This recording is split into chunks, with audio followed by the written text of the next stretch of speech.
Като картина ти пред мен стоиш, Родино, те наричам в моя стих.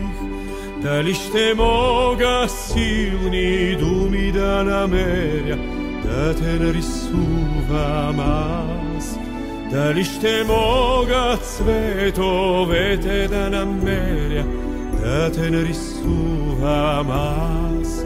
Палитра стара, огън догорял, събирам времето на листа бял и знам, че мога цветовете да намеря, да те нарисувам аз.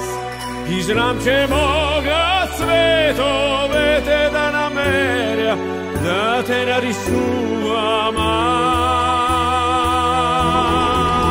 Аз съм у дома, аз съм у дома, потръпвам силно, щом пред тебе аз застана, ти божествена земя.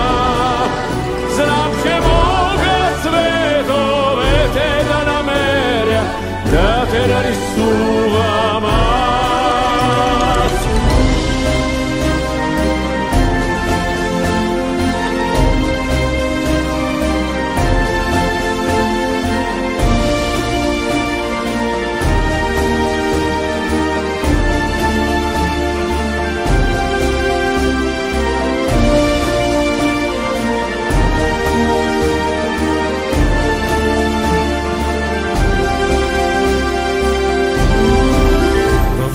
Тежките жита, полегнали по топлата земя, а в зелено скрити горските пътеки под хайдушката следа. И морето в синьо аз ще нарисувам от небесна светлина. Ще нарисувам облаци от прах, по чернозема прах от конски бяг, и в червено капки кръв ще нарисувам, загорели по пръста. И в червено капки кръв ще нарисувам, загорели по пръста.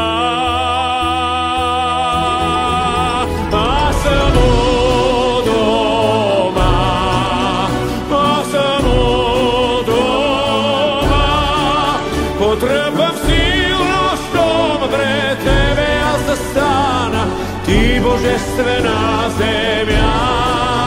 Знам, че мога цветовете да намеря, да те нарисувам аз. Ах, колко силно мога аз да те обичам, ти божествена земя, ти божествена земя, ти божествена земя.